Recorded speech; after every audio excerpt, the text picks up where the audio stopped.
जम्बूद्वीपे भरतखंडे आर्यावर्ते भारतवर्षे। जम्बू टॉक्स देखने वाले हमारे सभी दर्शकों का बहुत स्वागत, अभिनंदन। मैं हूं आपके साथ निधीश गोयल, करता हूं आप सभी का यथोचित अभिवादन। श्री हनुमान चालीसा टीका, ये एक श्रृंखला हमने शुरू की है प्रोफेसर रामेश्वरम मिश्र पंकज जी के साथ में, जिसका ये दूसरी कड़ी आपके सामने हम प्रस्तुत कर रहे हैं। आप सभी दर्शकों का बहुत स्वागत। आप सभी से निवेदन रहेगा, ये जम्बू टॉक्स है, जम्बू थॉट्स है, इस विचार को पूरे अधिकार के साथ में ग्रहण कीजिए। अगर आपने अब तक हमारे चैनल को सब्सक्राइब नहीं किया है तो समझ लीजिए कि आपका इसमें कुछ नहीं जाता है, लेकिन हमारा थोड़ा काम हो जाता है।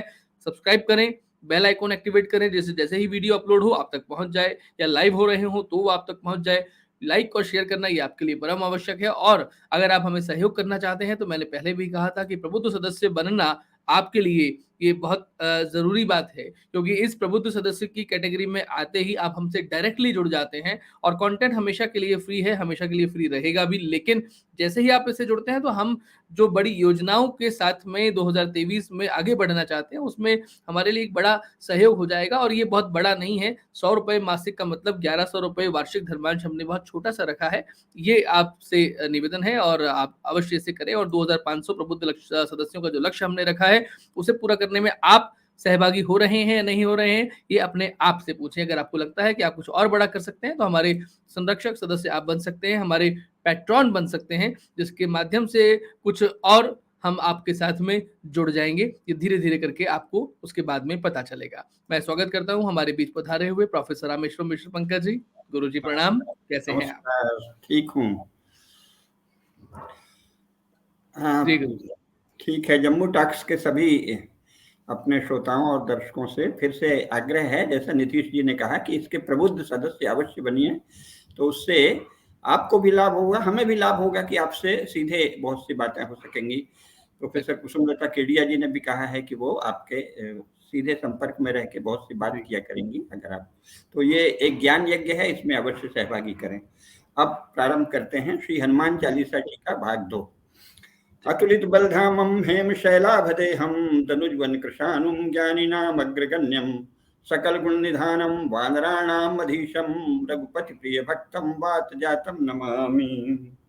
मनोजवं मारुत्तुल्य वेगं जितेन्द्रियं बुद्धिमतां वरिष्ठं वातात्मजं वानरयूथ मुख्यं श्रीरामदूतं शरणं प्रपद्ये। पिछली बार हमने दोहा की व्याख्या की थी। अब आज जिन 10 चौपाइयों की व्याख्या करेंगे उनको पहले पाठ कर लेते हैं, फिर चर्चा करते हैं। जय हनुमान ज्ञान गुण सागर, जय कपीस तिहु लोक उजागर। रामदूत अतुलित बल धामा, अंजनी पुत्र पवन सुत नामा। महावीर विक्रम बजरंगी, कुमति निवार सुमति के संगी। कंचन बरण विराज सुबेसा, कानन कुंडल कुंचित केसा। हाथ वज्र अरुध्वजा विराजय, कांधे मूज जनेऊ साजय। शंकर सुवन केसरी नंदन, तेज प्रताप महाजगवंदन। विद्यावान गुणी अति चातुर, राम काज करिबे को आतुर। प्रभु चरित्र सुनिबे को रसिया, राम लखन सीता मन बसिया। सूक्ष्म रूप धरि सियहि दिखावा, विकट रूप धरि लंक जरावा।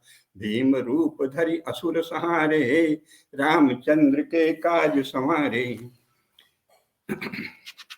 इनका सामान्य अर्थ तो जो लोग नित्य पाठ करते हैं वो जानते ही हैं। अब हम इसकी टीका से प्रारंभ करते हैं। श्री हनुमान जी की जय हो। हनुमान जी की कथा विश्व विख्यात है और आदि कवि श्री वाल्मीकि कृत रामायण में किष्किंधा कांड में 66वें सर्ग में स्वयं श्री जाम्बवान ने उनकी उत्पत्ति की कथा बताई है। क्या कहा है वहां? उन्होंने कहा है कि इंद्रलोक की विख्यात अप्सरा थी पुंजिकस्थला, वो शापवश कपि योनि में अवतरित हुई। श्लोक है वाल्मीकि रामायण का। अप्सराप्सरसां श्रेष्ठा विख्याता पुंजिकस्थला, अंजनेति परिख्याता पत्नी केसरिणो हरिः। विख्याता त्रिषु लोकेषु रूपेण अप्रतिमा भुवि, अभिशापाद भूता तो कपित्वे कामरूपिणी। इसमें स्वयं वाल्मीकि जी ने कहा है कि वो अप्रतिम सुंदरी थी, अद्वितीय सुंदरी, जिसका कोई अन्य प्रतिमान नहीं हो सकता, अप्रतिम सुंदरी। और मुनि के अभिशाप से वह काम रूपिणी जो है वो कपित्व में, यानी कपित्व को प्राप्त हुई। काम रूपिणी यानी इच्छानुसार रूप धारण करने में समर्थ। तो वानर राज महात्मा कुंजर की पुत्री के रूप में पुण्यकस्थला अप्सरा ने अंजना नाम से एक कन्या के रूप में जन्म लिया। उनमें इच्छानुसार रूप धारण की सामर्थ्य थी और भूतल पर उनके रूप की समानता करने वाली कोई भी अन्य स्त्री नहीं थी। उनकी इस रूप की ख्याति तीनों लोक में थी और उनका नाम अंजना था। वे वानर राज केसरी की पत्नी हुई। ये कहा है इसमें विख्याता त्रिषु लोकेषु। ये स्वयं वाल्मीकि ने कहा, ध्यान रहे, किसी मामूली आदमी ने नहीं, किसी साधारण कवि ने नहीं। आदि कवि महर्षि वाल्मीकि कहते हैं कि वो विख्याता त्रिषु लोकेषु, तीनों लोक में उसका रूप सौंदर्य विख्यात था। रूपेण अप्रतिमा भुवि, भुवि यानी पृथ्वी में अप्रतिम रूप वाली थी वो। तो अभिशापाद अभूता तो कपित्वे कामरूपिणी। तो पत्नी केसरिनो हरे, केसरी नामक, हरि यानी बंदर भी होता है, हरि यानी भगवान भी होता है, तो यहाँ कपि से मतलब है हरि जो है उन केसरी की वो पत्नी हुई।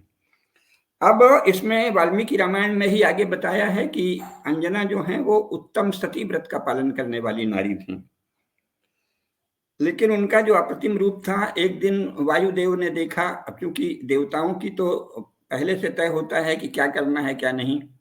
देवता क्या है, देवताओं को एक तो भ्रमवश लोग, जिसकी जितनी बुद्धि है, तो सामान्य मनुष्य देवताओं को अपने ही आकार में देखता है। जिसकी जो बुद्धि है, जितनी बुद्धि की पहुंच है, जिसकी बुद्धि थोड़ी विकसित है, सूक्ष्म है, तत्वदर्शी है, वो तो चिन्मय रूप को देखेगा।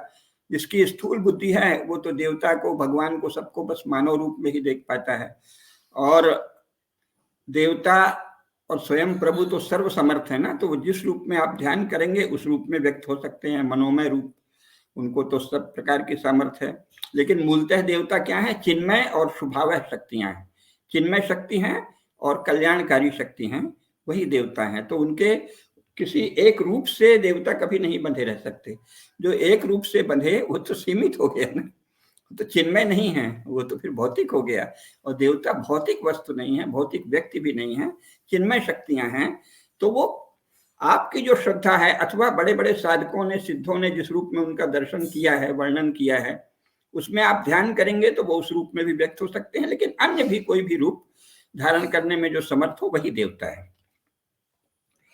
तो वायुदेव आगे वर्णन आएगा, अभी बताएंगे। अभी जो इनसे संबंधित है, क्योंकि सभी देवताओं को ब्रह्मा जी ने आदेश दिया था कि जाकर जो भगवान राम हमारे काम से जा रहे हैं, देवताओं के काम से, तो इसलिए सब लोग उनकी सेवा में जाओ।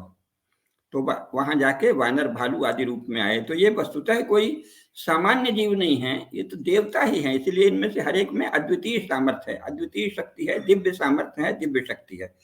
तो वायुदेव को भी एक अत्यंत वेगशाली, अत्यंत शक्तिशाली, अत्यंत समर्थ रूप में जन्म लेना था। तो उन्होंने उनको सबसे अपने योग्य कौन लगा, क्योंकि वो सारे संसार में भ्रमण करते हैं, वायुदेव तीनों लोकों में भ्रमण करते हैं।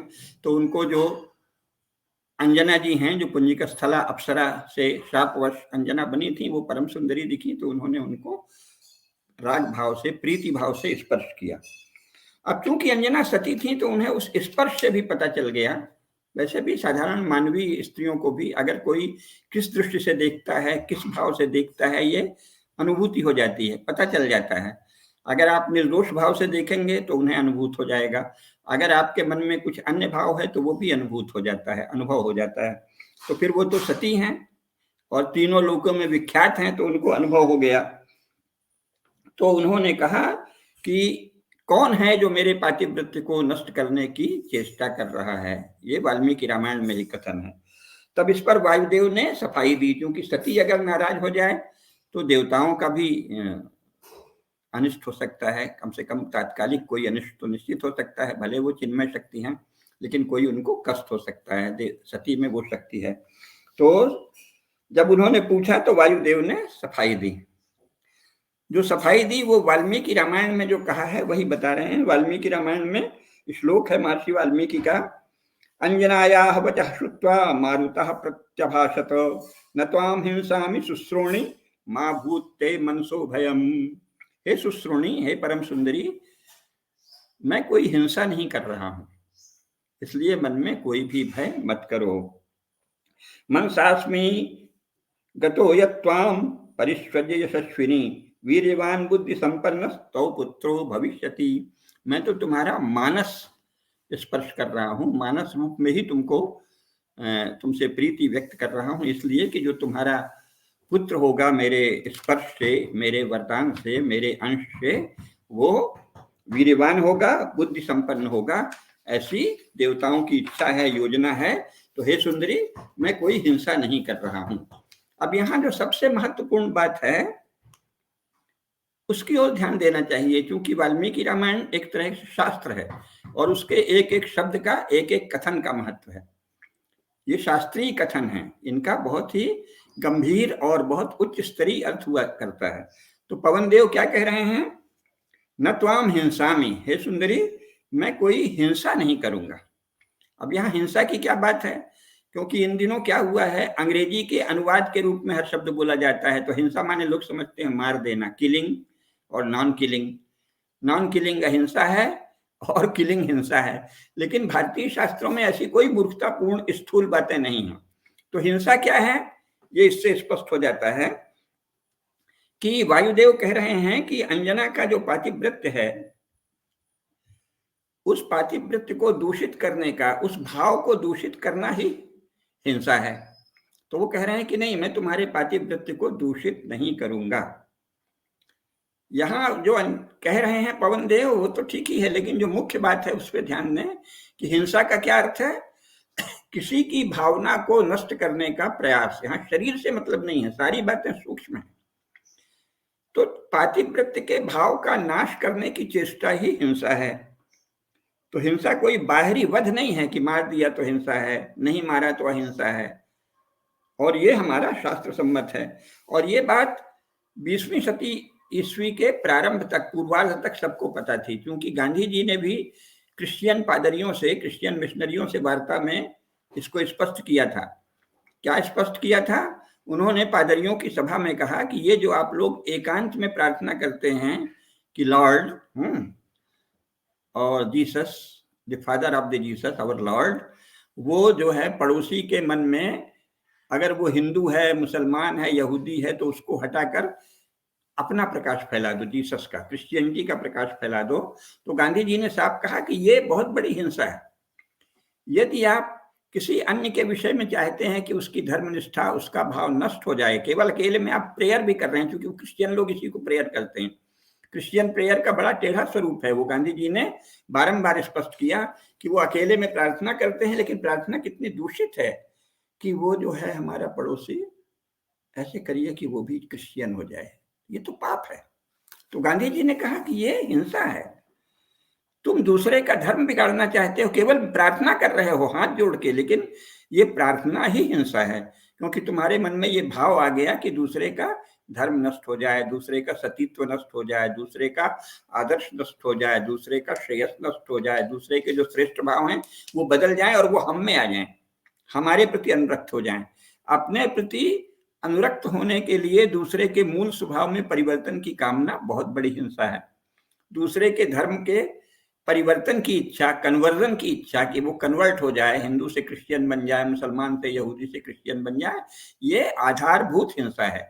और ये गांधी जी ने कहा था, और ये जानना चाहिए, क्योंकि पतंजलि योग सूत्र सबसे प्रामाणिक ग्रंथ है। इन सब जो मनोमय भावनाएं हैं उनके विषय में सर्वाधिक प्रामाणिक ग्रंथ है पतंजलि योग सूत्र। तो उसमें क्या कहा है, उसमें अहिंसा की परिभाषा है, सर्वदा सर्वथा सर्वभूतेषु अनभिद्रोह अहिंसा।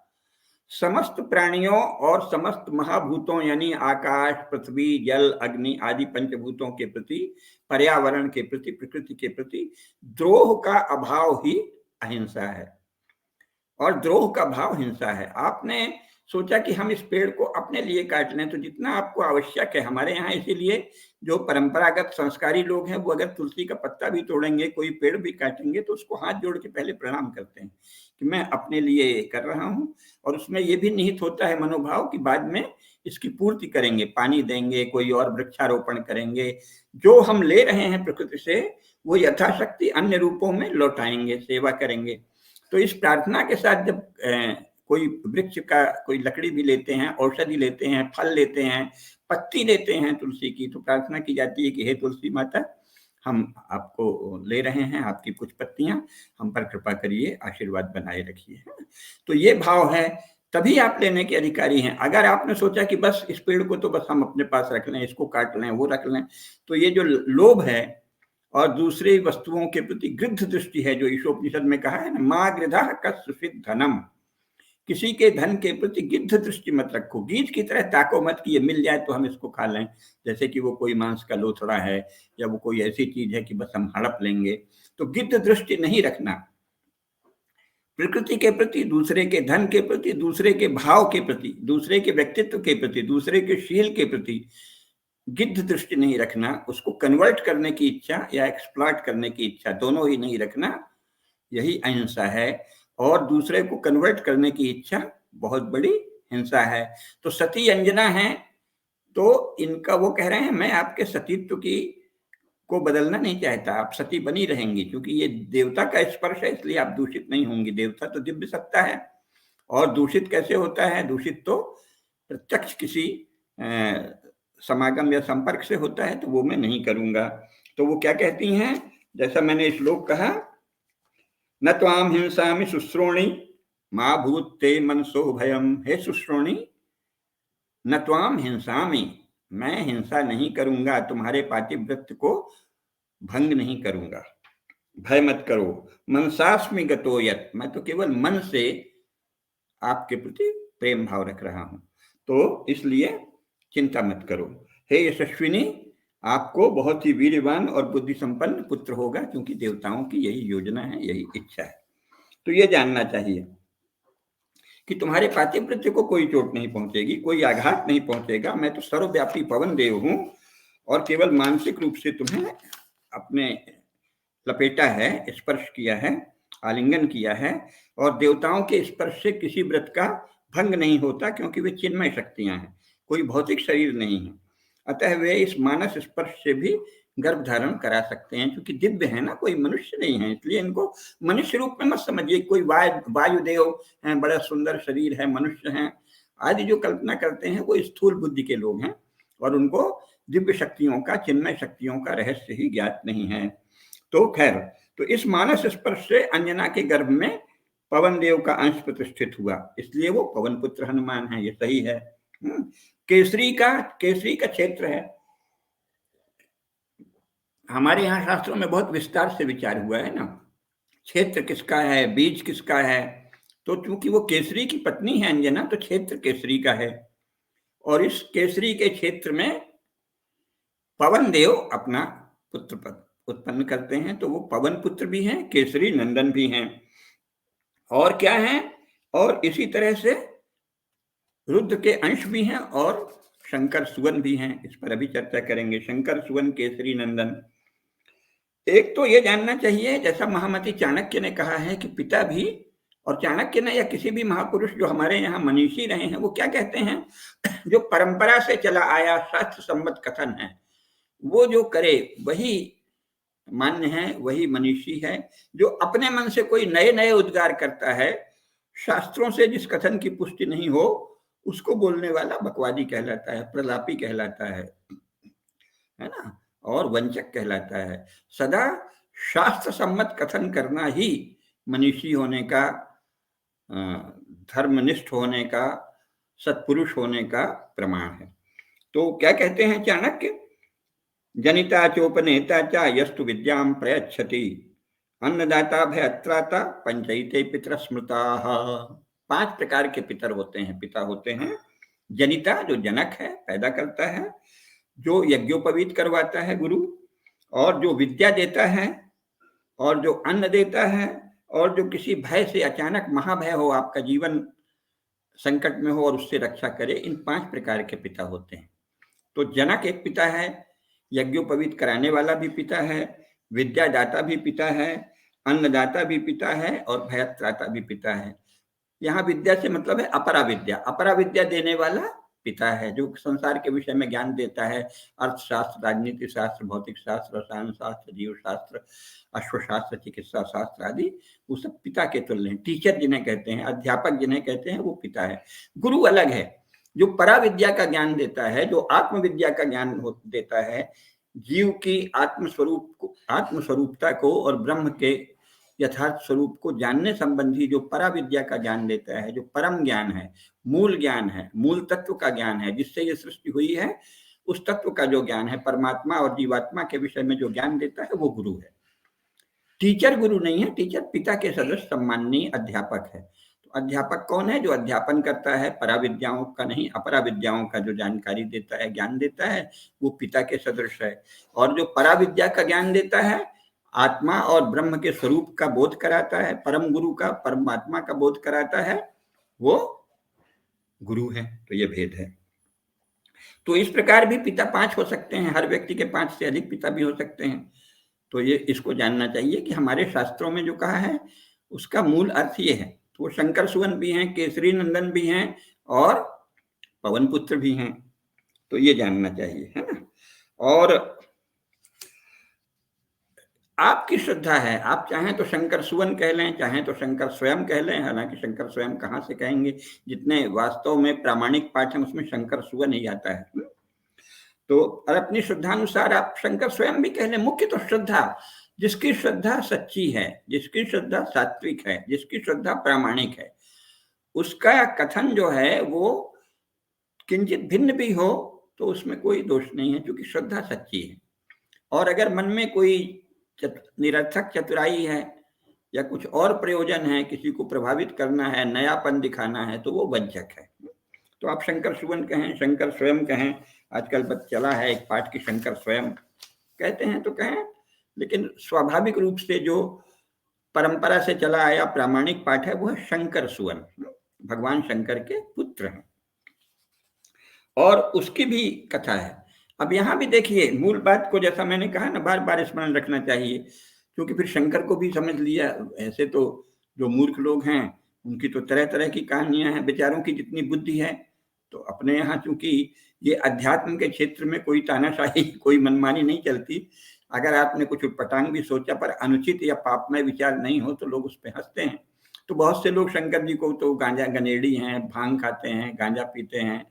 अभी बनारस में एक गाना चला था, अभी कुछ दिन पहले हम गए थे, तो कि ए गणेश के पापा हमसे भांग ना घोटाई हो, पार्वती जी कह रही हैं। तो अब जिसकी जो बुद्धि हो, क्षुद्र स्तर की बुद्धि है, तो कहेंगे कि हमसे भांग नहीं घुटती, पार्वती जी कह रही हैं। तो उस पर भी दया करते हैं कि ये निरीह क्षुद्र प्राणी है, ये इतना ही कल्पना करता है। लेकिन चलो, कम से कम उस समय कोई किसी होली घोस्ट के बेटे की याद तो नहीं करता, कोई और शैतान की याद तो नहीं करता, कोई और म्लेच्छों के किसी आराध्य की याद तो नहीं करता। कर तो शंकर की ही रहा है ना। अभी इस रूप में कर रहा है तो कल को शंकर जी की कृपा से बुद्धि शुद्ध हो जाएगी तो मूल स्वरूप भी ज्ञात हो जाएगा। तो अपने यहाँ इस विषय में अत्यंत उदात्त दृष्टि है, क्योंकि संसार की विविधता का, चित्त भूमि के विविध स्तरों का, जीवात्माओं की अलग अलग संस्कार और बुद्धि की स्थिति का ज्ञान है, इसलिए इसमें हंसते हैं। तो शंकर सुवन और शंकर स्वयं आदि का जो विवाद करते हैं, उनको भी जो वास्तुतः ज्ञानी होगा या कुछ जिसको सूक्ष्म तत्व दिखता है, वो हंसेगा कि अब इनको यही विवाद मिला है। ये तो कोई विवाद ही नहीं है। शंकर सुवन कह लो, शंकर स्वयं कह लो, स्थूल बुद्धि के विवाद हैं, बहुत ही स्थूल बुद्धि के। क्योंकि शंकर तो स्वयं शास्त्रों में भी कहा है, और जो सबसे अधिक प्रचलित हमारे यहाँ संपूर्ण उत्तर भारत में रामचरितमानस है, वो भी शास्त्रवत ही है। तो उसमें तो सरल ढंग से गोस्वामी जी ने क्या किया है, नाना पुराण निगमागम सम्मतम कथन किए हैं, तो उसमें सरल ढंग से बता दिया है ना। तो शंकर जी को उन्होंने स्वयं कहा, क्या कहा है, अजम निर्गुणम निर्विकल्पम निरीहम चिदाकाशमाकाशवासम भजेहम, यही कहा है ना। नमामीशमीशान निर्वाण रूपम विभुम व्यापकम ब्रह्म वेद स्वरूपम अजम निर्गुणम निर्विकल्पम निरीहम चिदाकाशम आकाश वासम भजे हम। शंकर तो वो है ना ब्रह्म स्वरूप, अज, जिनका कभी भी जन्म ही नहीं हुआ, निर्गुण, जो त्रिगुणातीत हैं, सत रज तम, इन तीनों गुणों से परे जो है वो निर्गुण है। तो निर्विकल्प है, वहां कोई विकल्प नहीं है। शब्द ज्ञानानुपाति कोई अनुमान नहीं हो सकता। शब्द ज्ञान से आप उनके मूल स्वरूप का अनुमान नहीं कर सकते, इसलिए वो निर्विकल्प है।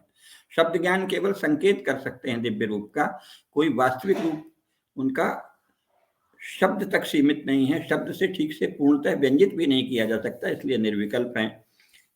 सत रज और तम तीनों गुणों से परे है, इसलिए निर्गुण है।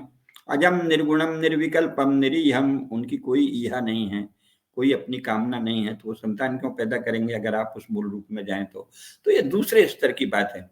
अजम निर्गुणम निर्विकल्पम निरीहम चिदाकाशम आकाशवासम भजे हम, वो तो चिदाकाश है ना, चिन्मय आकाश जो सर्वत्र व्याप्त है, महाकाल, वो है भगवान शिव। तो ये ध्यान रखना चाहिए, और जो इसका ध्यान रखेगा तो वो शंकर सुवन कि शंकर स्वयं, अरे मर गए निर्बुद्धि, तुम यही रह गए। शंकर स्वयं है कि शंकर सुवन है, अरे राम राम, बहुत ही दयनीय। तो जो अज है, निर्गुण है, निर्विकल्प है, निराकार है, विभु है, व्यापक है, वेद स्वरूप है, ब्रह्म है, ओंकार है, वो शिव हैं। तो उनका आपने सुवन कहा तो क्या, स्वयं कहा तो क्या, न तो पूरे शंकर यहाँ आ जाएंगे कोई स्वयं कहने से, वो तो सबसे परे है ना। तो ये जानना चाहिए। तो फिर शंकर जी का यहाँ क्यों स्मरण है, क्योंकि वायु जो है वो वेग के देवता हैं, परम वेगशाली, सबसे अधिक वेगवान क्या है, वायु है। और जो हनुमान जी का, चूंकि सब मूल बात को सदा याद रखिए, मूल बात क्या है कि भगवान के यहाँ मानव रूप में अवतरित होने का प्रयोजन क्या है। और उसी समय उन्होंने कहा है कि मैं अपने अंशों के साथ आऊंगा, अंशन सहित देह धरूंगा ना। तो पहले ही कह दिया है कि मैं अपने चारों अंशों के साथ आऊंगा, तीनों अंशों के साथ, चार रूपों में आऊंगा, ये सब कहा है ना। वरदान दिया है, देवताओं ने प्रार्थना की, धरती ने प्रार्थना की, ब्रह्मा ने प्रार्थना की, तो उन्होंने कहा कि मैं अंशों के साथ आऊंगा और हरिहों सकल भूमि गरुआई, भूमि पर जो भार बढ़ रहा है अधर्म का, पाप का, उसको हर लूंगा। तो इस रूप में वो आते हैं। तो तब उस समय ब्रह्मा जी आदेश देते हैं कि जाओ सब लोग वहां, सभी देवता अपना अपना एक स्वरूप वहां भेजिए, क्योंकि आपको इस राम काज में, जो कि वस्तुतः देव काज ही है, उनका ही काज है, उनकी ही प्रार्थना पर भगवान आए हैं, तो जाकर वहां सहायता करो, ये कहते हैं।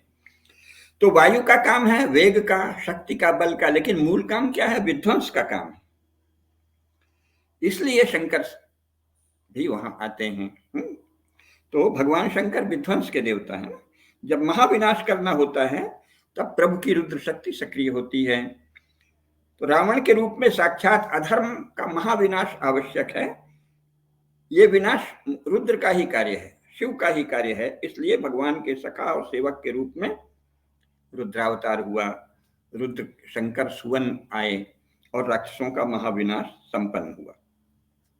जहां जहां विनाश का होगा वहां वहां हनुमान जी आएंगे, या भगवान शंकर स्वयं तो प्रलय काल में ही आते हैं। तो इसी प्रकार जब महाभारत में कौरवों और पांडवों के पक्ष का महाविनाश होना था, तो अर्जुन के ध्वज पर महावीर हनुमान विराजे, स्वयं विराजमान थे। तो महान विध्वंस का कार्य हनुमान जी की कृपा से ही संपन्न होता है।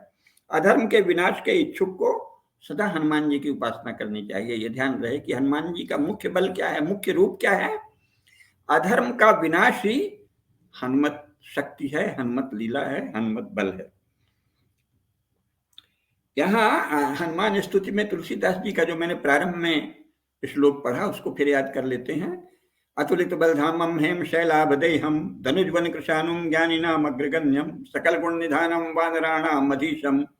ये है ना, रघुपति प्रिय दूतम या रघुपति प्रिय भक्तम वात जातम नमामि। तो अतुलित बलधाम है, हेम शैलाब्दे हैं, परम सौंदर्य स्वर्ण कंचन काया है। लेकिन जब उनके वास्तविक गुण का पहला वर्णन क्या है, धनुज वन कृशानुम, दैत्य रूपी महाअरण्य, महावन को नष्ट करने वाली आग है, धनुज वन कृशानुम। तो हनुमान जी का मूल रूप यही है। वो भगवान राम के सेवक हैं, इसको अति में खींचकर फिर दास्य भक्ति के लिए, सेवा भाव के लिए हनुमान जी का स्मरण ये जो करते हैं श्रद्धा से तो कोई अनुचित नहीं है, लेकिन ये कथा से, तर्क से, तत्व से और सूक्ष्म दिव्य दृष्टि से भी ये सेवा तक की चर्चा करने में हनुमान जी को सीमित करना, दास्य भाव के रूप में हनुमान जी को स्मरण करना आध्यात्मिक दृष्टि से जितनी मेरी समझ है उचित नहीं, क्योंकि अधर्म का महाविनाश ही हनुमान जी का सर्वोपरि गुण है। इस सर्वोपरि गुण का स्मरण सबसे पहले आवश्यक है, फिर अन्य गुण भी हैं ही, देवताओं में तो अनंत गुण होते ही, लेकिन इस सर्वोपरि गुण को भुलाकर फिर हनुमान जी का स्मरण करें कि अधर्म का महाविनाश, धनुजवन कृशानुम, दैत्यों के दैत्य रूपी महाअरण्य के विनाश करता महाअग्नि, भयंकर अग्नि, धनुजवन कृशानुम ज्ञानी नाम अग्रगण्यम। असली ज्ञानी भी वही है जो अपने समय के अधर्म का नाश करे। तो ये तो ठीक है कि जिसकी जिस गुण में वासना होगी, लालसा होगी, आकांक्षा होगी, संस्कार होंगे, वो उसका ही ध्यान करेगा, लेकिन जो लीलाएं हुई हैं देवताओं के द्वारा, भगवान के द्वारा, अलग अलग विग्रहों के द्वारा, उसका यथावत रूप में स्मरण करना चाहिए, क्योंकि भगवान श्री राम पूर्ण हैं, पूर्ण पुरुष हैं, पूर्ण काम है, हम सभी जानते हैं। तो ये मानना कि वो सेवा के लिए आए थे, ये थोड़ा मंद बुद्धि की बात है, क्योंकि जो पूर्ण काम है, जो पूर्ण पुरुष है, जो पूर्ण है, उसे किसकी सेवा की अपेक्षा होगी? वो तो दैवी क्रियाओं का एक वर्णन है, सम्यक वर्णन शास्त्रों में किया है। तो संहार शिव का, रुद्र का कार्य है। श्री हनुमान जी रुद्रावतार हैं, शंकर सुवन हैं और महावेग में पवन देव के पुत्र हैं। गति, शक्ति और पराक्रम, यही हनुमान जी का मुख्य लक्षण है, और अशुभ के समस्त विध्वंस की सहज सामर्थ्य, ये हनुमान जी के मूल गुण हैं, प्रधान गुण हैं। प्रधान गुण को कभी भूलना नहीं चाहिए, अन्यथा क्या हनुमान जी की आप उपासना करते हैं? बल और ज्ञान ही इनकी विशेष पहचान है, सेवा उनकी पहचान नहीं है। अवतरण के प्रयोजन का सहज अंग है कि भाई इसी के लिए आए हैं, और वो वस्तुतः किसकी सेवा है? अपना ही तो, देवताओं का ही कार्य है। भगवान किसके लिए अवतरित हो रहे हैं? उनके अपने कार्य के लिए। तो अपनी ही सेवा है, स्वयं सेवा है, उसमें क्या सेवा है? तो ये जानना चाहिए, क्योंकि वस्तुतः देवता जो हैं वो चिदंश हैं और परमेश्वर का ही अंश हैं। तो एक अर्थ में वो तदात्म है, उनमें तादात्म्य है, तदात्म है, वो उनमें अभिन्नता है। परम सत्ता की दो अभिव्यक्तियों में से इस तरह से इतना भी अंतर नहीं करना चाहिए। इसी तरह भगवान शंकर का कई लोग समझते हैं कि वो रामेश्वर कहा है, तो भगवान शंकर जो हैं वो राम के ईश्वर हैं, तो दूसरा कहता है कि शंकर जी भगवान को पूछते हैं। जहां तक अनुशीलन करना है, तत्व का अनुधावन करना है, समझना है, वहां तक ठीक है, लेकिन अति में उसको भौतिक रूप में या किसी शारीरिक रूप में, दैहिक रूप में ले लेना असम्यक है, ठीक नहीं है। इसीलिए देखिए हमारे यहाँ आरती के द्वारा, आरती तो जन जन में गाई जाती है, उसके द्वारा भी मूल तत्व का संकेत कर दिया जाता है। जैसे भगवान शंकर की आरती होती है, ओम जय शिव ओंकारा, उसमें आगे चल के एक बाकायदे आरती का एक पद है, ब्रह्मा विष्णु सदा शिव जानत अविवेका, प्रणवाक्षर के मध्य ये तीनों एका, ओम जय शिव ओंकारा। ये है ना, ब्रह्मा विष्णु सदा शिव जानत अविवेका, प्रणवाक्षर के मध्य ये तीनों एका, ओम जय शिव ओंकारा। तो भगवान के राम के द्वारा शंकर जी की पूजा और शंकर जी के द्वारा राम नाम का जप और भगवान राम की पूजा, इसको भौतिक स्तर पर लेने वाले अध्यात्म की कक्षा के पहले ही द्वार पर, पहले ही कक्षा में प्रवेश करके ठिठक गए लोग हैं। हनुमान जी के संदर्भ में भी यही है, और इसको सूक्ति सुधाकर में हनुमत सूक्ति है, श्री हनुमत सूक्ति, सूक्ति सुधाकर नामक ग्रंथ में, उसमें अधिक सरलता से स्पष्ट कर दिया है। क्या है वो? देह बुद्ध्या तु दासोहम, जीव बुद्ध्या तदंशकः, देह बुद्ध्या तु दासोहम, जीव बुद्ध्या त्वदंशकः, आत्मबुद्ध्या त्वमेवाहम इति में निश्चिता मति ही। हनुमान जी क्या कह रहे हैं? देह बुद्धि से देखो तो मैं दास हूं, जीव बुद्धि से देखो तो आपका ही अंश हूं, और आत्म बुद्धि से जो देखे उसमें तो मैं एक आत्म हूं। श्री राम और हनुमान जी में कोई अंतर नहीं है आत्म बुद्धि से।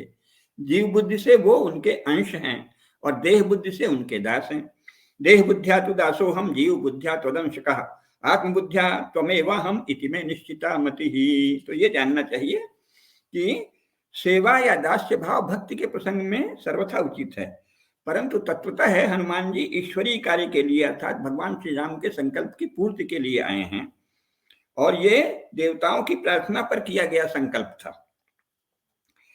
तो इस प्रकार वो वायु देवता के अंश हैं, और शंकर जी के भी अंश हैं, रुद्रावतार भी हैं, शंकर सुवन भी हैं, आप चाहें तो शंकर स्वयं कह लीजिए, लेकिन सूक्ष्म बात को अवश्य समझिए, वो शंकर जी का रूप विशेष है, अंश विशेष है, क्योंकि हर सगुण रूप निर्गुण निराकार असीम अनंत को आंशिक अभिव्यक्ति ही दे पाता है।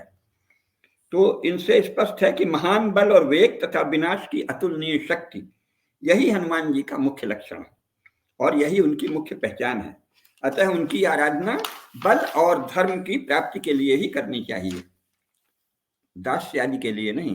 भगवान का आशीर्वाद पाने के लिए भी महावीर हनुमान की कृपा अचूक उपाय है। केवल दास्य भक्ति के लिए हनुमान जी का स्मरण करना असम्यक है, ठीक है ना, क्योंकि भगवान श्री रामचंद्र जी का कार्य वही है जो श्री हनुमान जी का कार्य है। वो क्या है? रावण और उसकी समस्त सेना का, अधर्म के समस्त बल का समूल नाश, पाप विस्तार का महाविनाश, यही प्रयोजन है अवतरण का। महावीर विक्रम बजरंगी श्री हनुमान जी बल विक्रम वीरता और धर्म के देवता हैं। रामायण के बालकांड में 15वें सर्ग में श्लोक 19 में स्पष्ट कहा है कि समस्त देवताओं ने नत होकर निवेदन किया कि हे सर्वव्यापी भगवान, लोकानाम हित काम्या, लोगों के हित की कामना से हम आपको नियोक्ष्यामहे, नियोजित कर रहे हैं, क्योंकि देवता भगवान से अभिन्न है। हम सब देवता सिद्ध गंधर्व यक्ष और मुनियों के साथ आपके शरणागत हैं, आप ही परम गति हैं, आप मनुष्य लोक में अवतार का मन बनाइए। त्वं गति परमा देवो सर्वेषां न परंतप, वधाय देव शत्रुणाम नृणाम लोके मनः कुरु। कह रहे मनः कुरु, भगवान आप अपना मन करिए, मन बनाइए। काहे के लिए? वधाय देव शत्रुणाम, देव शत्रुओं के वध के लिए। हे भगवान श्री राम, देव शत्रुओं के वध के लिए, वधाय देव शत्रुणाम नृणाम लोके मनः कुरु। और इस पर भगवान क्या कहते हैं? भयं त्यजत भद्रं वो हितार्थं युधि रावणं, सुपुत्र पौत्रं सामात्यं समंत्रि ज्ञाति बांधवं, हत्वा क्रूरं दुराधर्षं देवर्षीणां भयावहं, 10 वर्ष सहस्राणि 10 वर्ष शतानि च वत्स्यामि मानुषे लोके पालयन् पृथ्वीमिमाम्। देवता की प्रार्थना, देवता क्या प्रार्थना करते हैं? वध कीजिए, रावण का वध कीजिए भगवान। और भगवान क्या कहते हैं? वध करूंगा। सुपुत्र पौत्रम सामात्यम समंत्रिक ज्ञाति बांधवम, पुत्र पौत्रों, ज्ञाति यानी गोत नाती गोता जो भी होते हैं गोत्र आदि, उनके ज्ञाति और बंधु बांधवों समेत, उसके आमात्यों सहित, पुत्रों और पौत्रों सहित, हत्वा क्रूरम दुराधर्षम, उसका नाश करूंगा। प्रार्थना है वध कीजिए महाराज, वध कीजिए। वो कहते हैं वध करूंगा, वध करूंगा। तो भगवान राम का जन्म राक्षस के वध के लिए होता है। जो इसको भूल जाता है वो भगवान राम के जन्म का प्रयोजन ही भूल जाता है। दुष्टों का नाश, अधर्म का समस्त नाश, अधर्म का समूल नाश, पाप का समूल नाश, ये भगवान का प्रयोजन है। अब इस तरह की फालतू बातें करना कि भगवान तो चाहते तो वहीं बैठ के सब नाश कर देते, पर भक्तों पर कृपा करने के लिए आते हैं, तो मूर्खतापूर्ण बातें हैं। तो वहां बैठ के भक्तों पर अनुग्रह नहीं करते। भगवान जी जो हैं वो सर्वव्यापी हैं, कण कण में व्याप्त हैं, तो जो जहां भक्ति करेगा उस पर अनुग्रह नहीं कर देंगे। कैसी मूर्खतापूर्ण बातें हैं। अनुग्रह तो वो यूं ही करते थे। जो अवतरण का प्रयोजन है अधर्म का नाश, राक्षसों का नाश, पापियों का नाश, वध वध वध कीजिए, ये प्रार्थना है। वध करूंगा, ये संकल्प है, घोषणा है। तो जो भगवान राम के इस स्वरूप को कि वो हत्या के लिए आते हैं, दुष्टों की हत्या, राक्षसों का वध, समूल नाश, अधर्म का नाश, इसके लिए भगवान आते हैं, इसको स्मरण न करना भगवान के प्रति भक्ति की अल्पता है और चूक है। उसी पर फिर सब वर्णन है कि देवराजेंद्र ने बाली को, भगवान सूर्य ने सुग्रीव को, देवगुरु बृहस्पति ने तार नामक महाकाय बानर को, कुबेर ने कंदमादन को, विश्वकर्मा ने नल को, अग्निदेव ने नील को, अश्विनी कुमारों ने महेंद्र और द्विज को, वरुण ने सुसेन को, पर्जन्य ने शरभ को, वायुदेव ने हनुमान नामक ऐश्वर्यशाली वज्रवश सुदृढ़ गरुड़ जैसी तीव्र गति वाले सर्वाधिक बुद्धिमान और सर्वाधिक बलवान वानर प्रमुख को उत्पन्न किया। इसी प्रकार सहस्रों देवपुत्रों ने जन्म लिया। अब ये भी मूर्ख है कि नर वानर, बेचारे नर वानरों को लेके भगवान राम ने काम किया। ये आजकल बहुत अपने आप को हिंदू कहने वाले मूर्ख लोग कहते हैं, ये तो कम्युनिस्ट बुद्धि हुई कि साधारण गरीबों को लेकर किया। अरे भाई, वो उनमें से कोई गरीब है? वो सब देवताओं के अंश हैं, महाबलशाली, अद्वितीय सामर्थ्य से संपन्न, अद्वितीय शक्ति से संपन्न, दिव्य शक्तियों से संपन्न। उनको साधारण गरीब कहना देवताओं का अपमान है, बुद्धिहीनता है, कम्युनिस्टों की अधकचरी नकल है। देवता गरीब नहीं है, वो नर सामान्य वानर भालू नहीं है, वो साधारण लोग नहीं है, महाबलशाली दिव्य शक्तियों से संपन्न हैं। तो ये सदा ध्यान रखना चाहिए। और इसी रूप में उन्होंने कहा है कि जहां जैसी आवश्यकता है, सूक्ष्म रूप धरि सिंह दिखावा, विकट रूप धरि लंक जरावा। सूक्ष्म रूप धर के सिया जी को दिखाते हैं क्योंकि वहां सूक्ष्म रूप ही है, और विकट रूप धरि लंक जरावा, वहां वायु रूप आता है, आप पढ़ते ही हैं। हरि प्रेरित ही अवसर चले मरुत 49, अट्टहास कर गर्जा कपि बढ़ लाग आकाश। ये है ना, हरि प्रेरित ही अवसर चले मरुत 49, अट्टहास कर गर्जा कपि बढ़ लाग आकाश। ये है उनका मूल रूप। और इसीलिए वाल्मीकि रामायण और रामचरितमानस दोनों में सुंदरकांड इसी को कहा गया है, जिसमें हनुमान जी लंका दहन करते हैं। लंका का दहन ही सुंदर है। भगवान के प्रयोजन को साधने के लिए विनाश, महाविनाश का प्रथम चरण यही सुंदरकांड है। लंकापुरी का दहन ही सुंदर है। भगवान के कार्य के लिए, राम काज के लिए जब हनुमान जी लंका को जलाते हैं और अट्टहास करते हैं, हरि प्रेरित ही अवसर चले मरुत 49, अट्टहास करि गर्जा कपि बढ़ लाग आकाश। आकाश में छा गए। ये जो हनुमान जी का अट्टहास है वही परम सौंदर्य है। इसीलिए वाल्मीकि रामायण में भी और तुलसीकृत रामचरितमानस में भी सुंदरकांड दोनों जगह है। बाकी तो वहां अलग अलग कांड हैं, बालकांड और सुंदरकांड दोनों जगह एक ही नाम है। बाकी वहां युद्ध कांड है जिसको मानस में लंका कांड कहा है, नामों की भिन्नता है। लेकिन सुंदरकांड कौन है? सुंदरकांड वही है जिसमें हनुमान जी लंका जलाते हैं। तो ये सदा ध्यान रखना चाहिए। अधर्म का विनाश, पापियों का विनाश। देवता प्रार्थना करते हैं वध कीजिए, राक्षस का वध कीजिए। भगवान घोषणा करते हैं वध करूंगा, सपुत्र पौत्र अमात्यों सहित समूल वध करूंगा, विनाश करूंगा। यही भगवान का प्रयोजन है। भगवान के इसी प्रयोजन के लिए, अधर्म के वध के लिए, नाश के लिए, महाविनाश के लिए धनुष बन कृशानुम भगवान हनुमान जी, वो भी भगवत रूप ही हैं, भगवान के अंश हैं, अभिन्न हैं, सभी रूप हैं। इस विराट प्रयोजन को याद रखना चाहिए। और वो शंकर सुवन है कि शंकर स्वयं है। इस तरह का विवाद इतना दीनहीन, इतना दयनीय, इतना दया के योग्य, इतना तुच्छ बुद्धि से उत्पन्न है कि उस पर केवल करुणा करनी चाहिए, दया करनी चाहिए, है ना। और हमको भगवान का मूल प्रयोजन याद करना चाहिए कि हनुमान जी जब लंका को जलाकर अट्टहास करते हैं तो वही सौंदर्य है। उसी सुंदर कार्य के लिए, भगवान राम के कार्य के लिए हनुमान जी आते हैं। आज इतना ही, फिर नमस्कार। बहुत सुंदर गुरुजी, आपने जो बात कही है कि भगवान स्वयं आते हैं कार्य के लिए, और वध करने की, इस वध के शब्द को आपने जितनी बार प्रयुक्त किया है, लोगों के मस्तिष्क में ये वध जो है वो ग्रह कर गया होगा, घर कर गया होगा कि वध का अर्थ क्या होता है। हम हनुमान जी को एक दास के रूप में, एक भक्त के रूप में देखते हैं, अच्छी बात है, लेकिन उनका अवतरण किसके लिए हुआ था? क्या भक्ति को बढ़ाने के लिए, या फिर मानव मात्र में शक्ति का, उत्साह का संचय कराने के लिए, देवताओं के लिए, दानवों का, राक्षसों का वध करने के लिए? ये बहुत छोटी छोटी सी बातें, लेकिन बहुत मोटी मोटी बातें हैं और बहुत महत्वपूर्ण है अगर आप में अपने अंदर शौर्य का संचार करना है तो। खैर, ये श्री हनुमान चालीसा टीका का आज भाग 2 था। इसकी अगली और 3 कड़ियां आपके सामने प्रति शनिवार जो है वो प्रस्तुत की जाएंगी। आप सभी से निवेदन है, जम्बू टॉक्स है, जम्बू थॉट्स है, इस विषय को हमारे साथ में ग्रहण कीजिए। Do subscribe the channel. और अगर आपको हमारे काम अच्छा लगता है तो हमारे प्रबुद्ध सदस्य जितने भी लोग देख रहे हैं, मैं सभी से कहूंगा आप सभी हमारे प्रबुद्ध सदस्य बने, क्योंकि ये एक बड़ा काम है और हमें बहुत बड़ा काम करना है। मात्र ₹100 मासिक धर्मांश या फिर 1100 रुपए वार्षिक धर्मांश के साथ में आप हमारे इस लक्ष्य को पूरा करने में हमारे सहयोगी, हमारे सहभागी बन सकते हैं। एक विशेष ग्रुप भी इसके लिए गठित किया गया है, जो सहभागी हो रहे हैं उन्हें इस बात का ध्यान भी है, इसका भान भी है। अभी के लिए इतना ही। नमस्ते गुरुजी, प्रणाम करता हूँ। जय जय हो। श्री, जय जय हनुमान। जय श्री राम, जय बजरंगबली।